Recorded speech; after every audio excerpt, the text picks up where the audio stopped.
What? What is this? Another story without the OT? Where the hell are those files? Dude, I don't know. These are the files that popped up. You know, I really don't have a say in what this thing gives me. Well, recalibrate it. Adjust the tuning, do something. I can't just sit here without another file on them. There's too much going on. Christ, all right. You know, you don't pay me enough for this shit. Oh. Hello, listeners. How did you... Never mind. Let's get into this week's research file. One that has me wondering if what we see is a manifestation of the mind or a pull by the supernatural. A pull to witness events that our fragile brains cannot fully grasp. And if this is the case, what is its purpose? Hey, before you say your weird lines and shit, I just want to jump in here. Hey everyone, it's Steven. I would like to remind you of our Patreon site, a place where you can get bonus episodes and shorts for only $2 per month. Also, we have merchandise for sale on our website at thenightmaretrials.square.site. Lastly, you can find us on all social media platforms. This is where you're going to find me talking about basically whatever the fuck I want to talk about. But yeah, back to the professor here, who is staring daggers into me right now. I'll see myself. He's eccentric, to say the least. Now on to this week's episode. Witness. Strap in tight. The trials are about to begin.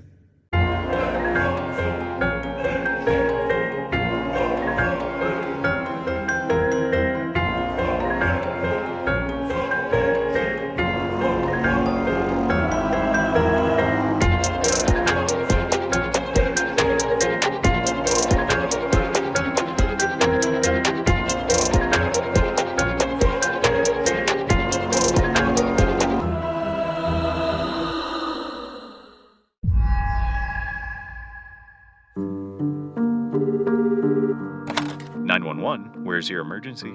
Well, I'm at 913 West Otter Street. Thank you, ma'am. Please let me know what is happening. There's a man standing out by my pond right now. He, Ma'am, are you in any danger? No, I don't believe so. He's just standing there, looking into the water.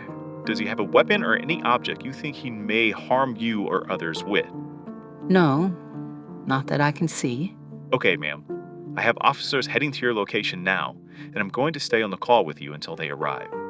Can you confirm with me that you are safe and away from this man? Yes, the pond is quite far away, but it's odd. He's just standing there, and it looks like he's crying, maybe. Ma'am, are the doors and windows to your house locked? Well, yes. Thank you for confirming that with me. Just checking in real quick, ma'am. Are you still okay? Yes, dear. I'm still here. And everything is okay, but I'm worried about this man. He is like a shadow out there. And to look at him, you can only feel sadness. Almost as if he is projecting the feeling outwards and into me. The officers should be there soon. They can help him through whatever it is he needs assistance with. Oh, okay. Oh my. It looks like he just turned around. And if I didn't know any better, he is looking right at me. Okay, please keep your eyes on him. If he starts walking towards your residence, I want you to find a safe space to hide until the police arrive. I don't think that'll be necessary. I can hear them coming up the road now.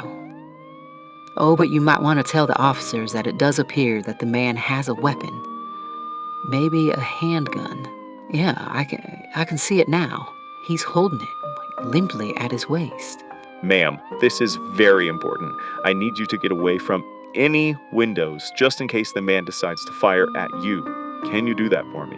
Yes, Oh no! He's holding the gun up to his head. Tell the officers to hurry, please. I think he's gonna hurt him. Ma'am! Are you hurt? Ma'am, please, talk to me. Are you hurt? He shot himself. Oh, God, he shot himself. He put the gun up against his head and pulled the trigger. His body is floating in the pond now. Oh, dear God. Why did he do this? Why did he do this?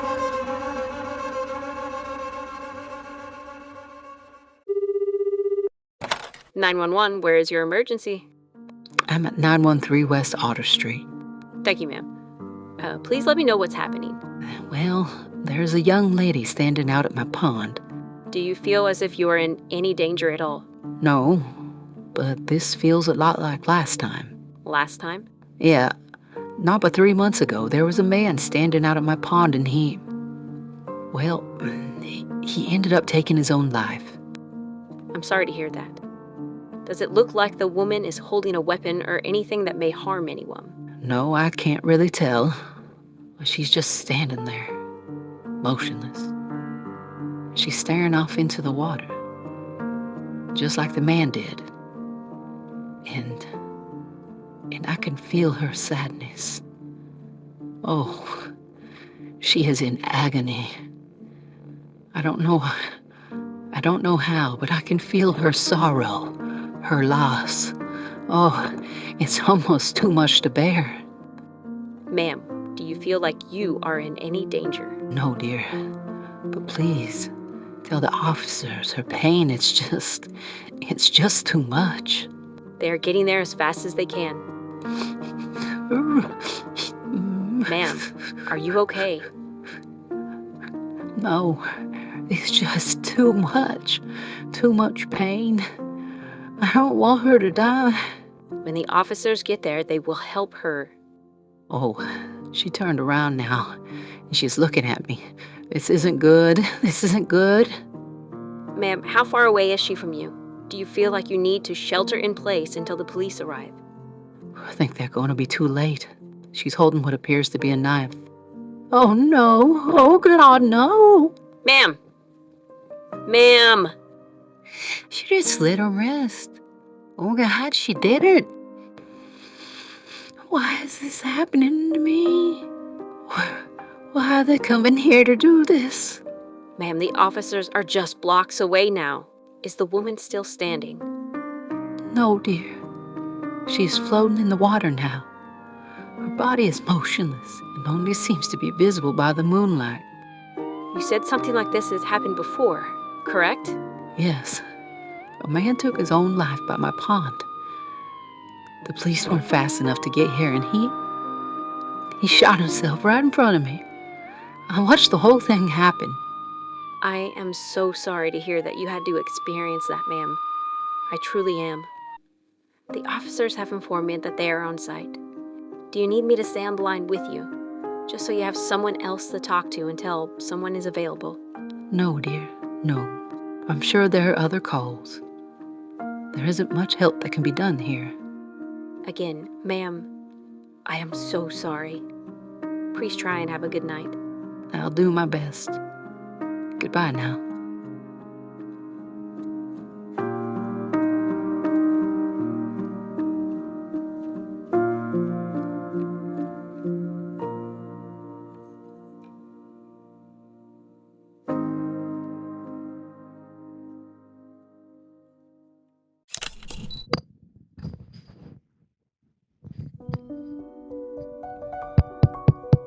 Now, did I get this thing to work? Oh, yes. There I am. Okay. My name is Ruth Greenberg, and my daughter wanted me to set up this camera and record the weird things happening at my house. Well, at my pond. So I guess it all started when... Oh, this is stupid.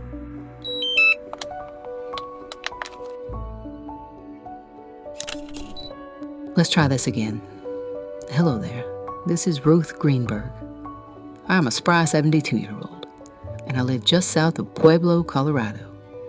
Now, my daughter wanted me to set up these cameras around the house and have this one here that I'm talking into right now so I can document what's been going on with my pond this past year. And as much as I protested, she protested right back, stating I need to get whatever is happening on tape, just in case there are some legal matters that crop up out of all these people and their odd needs to kill themselves at my pond. And that feels really strange to say out loud. It really does. This year has been difficult, to say the least. It all started when that poor young man found it in him to put a gun up against his head and just... Well, I think you know how that one ends. The police did a full report, identified the body, and even gave me a rundown on who the man was. Jared Slater was his name. A fine young man who was working his way up the ladder of a financial firm before he left this world. And he left behind a wife and a newborn baby. It seemed as if the man had the world in the palm of his hands. A seemingly happy life in the making of a legacy. The rumors around town ran wild about him. That he was in deep with gambling debts. Or that he was fudging the numbers at work to make himself look more accomplished than what he really was. But I can tell you right now that none of this hearsay has been corroborated. It's just people and their talkings. And in the end, no one really knows why Jared found it in himself to end his life. Oh, I do feel so awful for his wife and that poor, poor darling little girl who's going to grow up never knowing her father. It just breaks my heart. And then it was another young woman. Now, I didn't catch her name, and the information shared with me by the police was slim to none. But I've seen the photos of her on Facebook.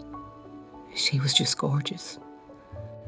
I know us old-timers will say that about the youth out there, but I mean it. She could have been a model or an actress, just with her looks alone. But I guess looks don't really mean much when you feel it's your time. I can't stop thinking about her, though. The sadness I felt radiating from inside her. I know that may sound odd, and I don't claim to be a psychic who can tell things about anyone.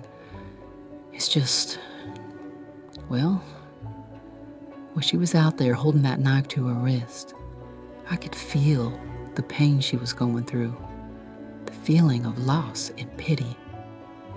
And if I wasn't on the phone with the police, well, I may have went out there and joined her that night. And since those two, there have been more instances of people coming out to the pond, looking into the dark waters, and eventually ending their lives out here.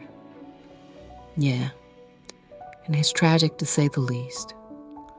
Like, why would these individuals want to do this?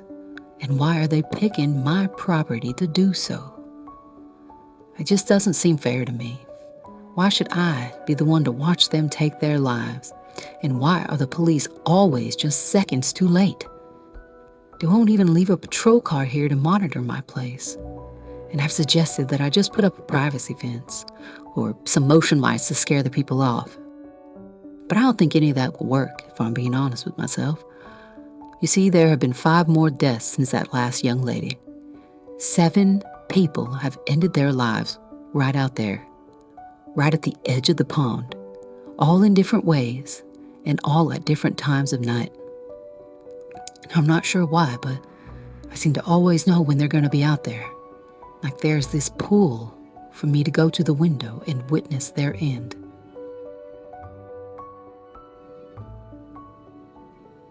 I do wish that Mark was here still. He would know what to do. He always knew what to do. But he's been gone now for a good 2 years. Oh, now who could that be at this time of night?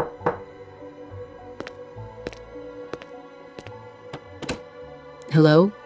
Oh! Why am I here? Just want to leave. I want to go home.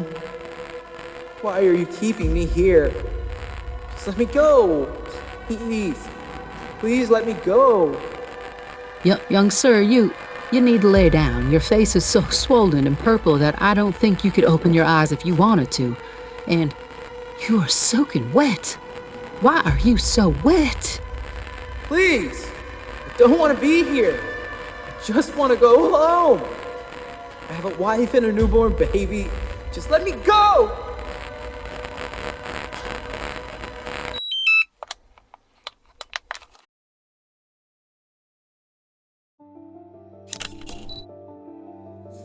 I wasn't gonna make another one of these videos. Not after what happened a month back. But if you've seen the video, then you know that I was visited. Visited by that young man by the pond. The one with the gun. I didn't understand it at first. I thought he was just an injured bicyclist. My road is one of those roads that is less traveled by motorists, and tons of bikers will come out here at any hour of the day or night just to ride. And I always worry that one of them may get in an accident with a car. I figured that this is what may have happened. The dusk of the light of the day turning into evening, making visibility low. I mean, any old car could have smacked him and never thought anything of it. But I was wrong. So very, very wrong. Upon closer inspection of his head and face, I saw the bruising. It almost made him look like an alien, like one of the greys you see everyone talking about. The crown all bulging, then there were the purple and black welts of damaged skin causing his eyes to be swollen virtually shut. But I wasn't convinced until I saw the wound. It looked like something had ruptured from the side of his head, ballooning out fragments of his skull, brain, and other matter. And that is when I knew it was the young man from earlier this year. But I did watch that video a few times, just to make sure I hadn't imagined it. Like maybe in my old age I was starting to lose my mind. But you can see him, plain as day, standing in my doorway, unable to cross the threshold and into my house, but wanting to so badly. And I didn't catch it the first time he was here, or through the first few wash-throughs of that night. But he mentioned his wife and kids. And all those doubts that I had of it being that young man, of being Jared, those melted away. I don't know how and I don't know why, but he visited me, and he thinks that I am keeping him here. I don't know where he would have gotten that thought from. I don't want him here in the first place. I'd rather have him just lived a full life and die of old age rather than taking his own life out by my pond. And I told him as much when he visited me again. But I didn't open the door that time. I just sat in my chair and cried while he pounded at my door, demanding for me to let him go. And I said to him, I don't want him here, that I would rather he go. And all he could say back to me was that he couldn't. He can't step 1 foot off my property. He says that the pond holds him like a memory. Now, I don't know what he means by that, but I stopped talking to him, and he just kept pounding at that door for hours, driving me insane. And then it stopped, and I received a motion alert from one of my outdoor cameras that my daughter had me put up. And it was the young lady, the model. Now, I hope what I'm going to do picks up on the camera here. I'm not really sure how all of this functions, but I saved that video on my phone, and I'm going to show it to you now. Now, if you can see this, she is just sat there, wet from head to toe, cradling her knees and rocking back and forth. The blood from her wrist is bleeding into her pants. She's going to say something here real soon. I miss you. I miss you so much. I wish I could tell you everything. I wish I could let you know why I did this. But I can't. I can't even figure it out myself. I just want to go home. I just want to see you again. I don't want to be here. She goes on that way for some time. How long, I really can't tell you. She just repeats those lines over and over again. And I so wish I could help that poor girl. But I'm just too scared to step outside of this house at night anymore. And you may be wondering why I haven't called the police. Well, they won't do nothing about it. they will just see me as an old woman who's suffering from some mental disorder. And that's not the case. I am sound of mind, body, and soul. But things like this, they just don't get the attention men need, I guess. Here. Just want to leave. Want to go home. Don't want to be here. Just want to go home. Why is it a new world, baby? Just let me go. Do you know why I did this? Don't want to be here. Just want to go Figure it home. out myself. Why am I here? Just Just want want to leave. Want to go home. to see you again. I don't want to be here.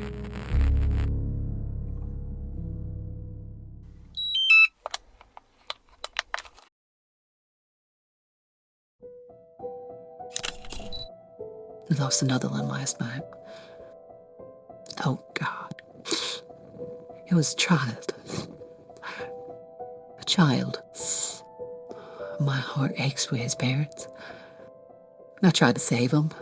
I tried to run out and keep him from the waters, but I was just too late. So were the police. Again, it was just too late.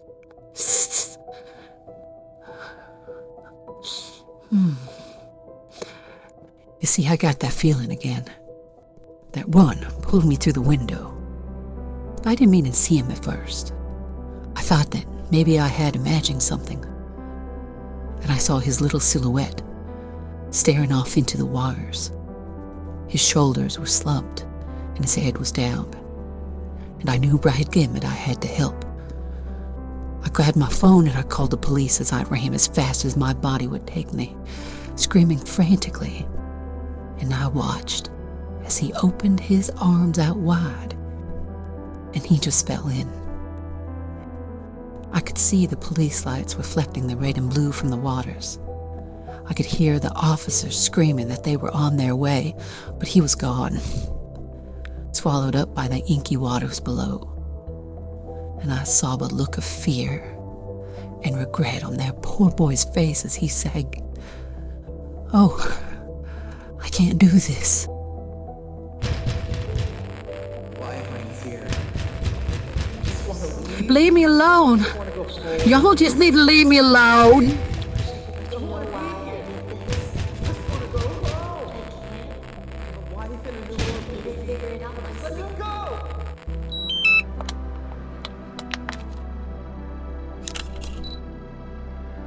They drained the pond today to find that young one's body, but they couldn't locate him.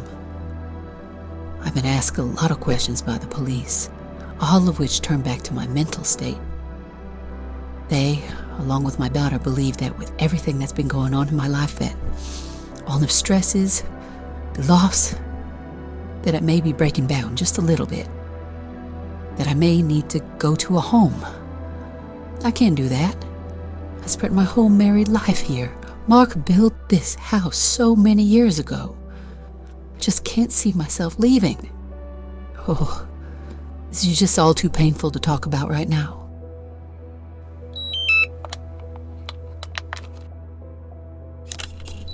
I keep looking out at that empty pond and looking back at me as the face of that boy, just staring at me. His body buried in the now drying mud, consuming his entire being from the nose down, the moonlight reflecting within his eyes. Every time I move, I can feel those eyes following me, accusing me, asking me why I didn't get there fast enough to save him. And I want to tell him that I tried. I want to tell him that it is his parents' fault, that they should have been watching him, keeping their baby safe. I don't know that they couldn't have helped him. I don't know what is going on here, why this place has the pool it does. But there's something here, something I can't understand. And all I feel now is sadness, an overwhelming and uncontrollable sadness.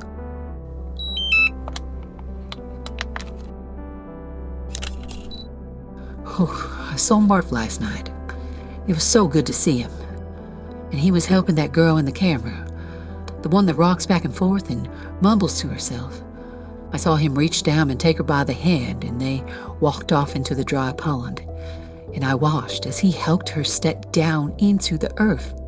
And I watched as that very same earth closed around her like a warm embrace, only leaving her head exposed, right below her nose. Just like the little boy. Yeah, it's funny. There were more people in that pond, too. Some of the others that came here to do what they do. Oh, I'm hoping to see him again tonight, so he can take that man away. One that just keeps on knocking at my door.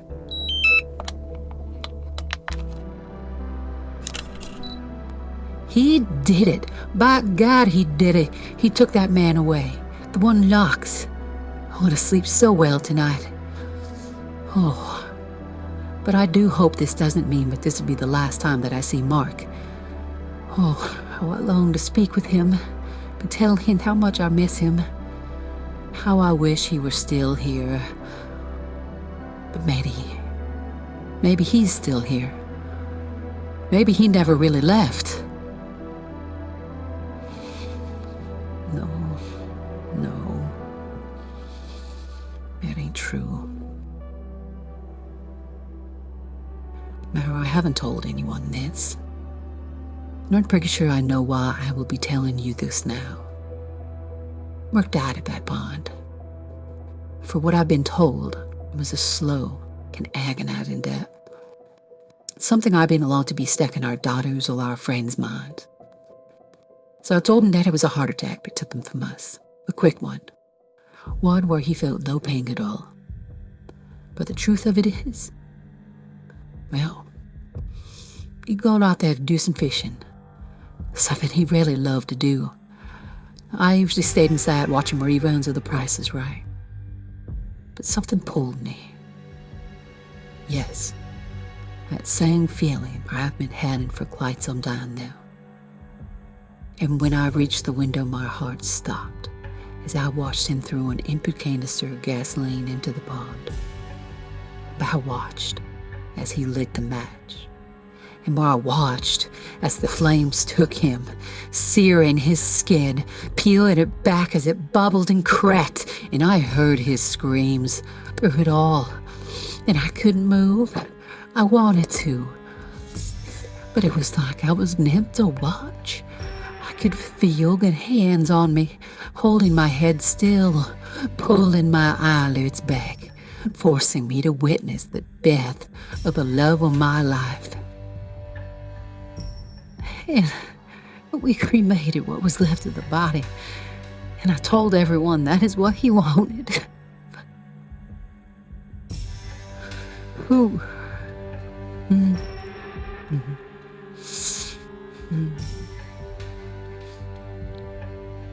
But he's back now,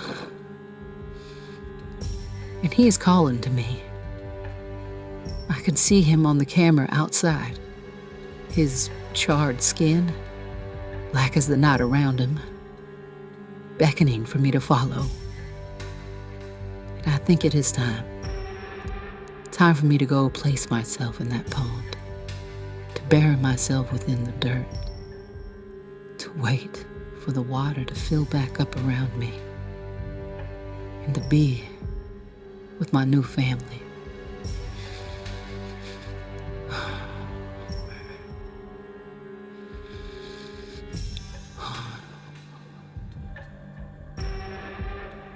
It's time now.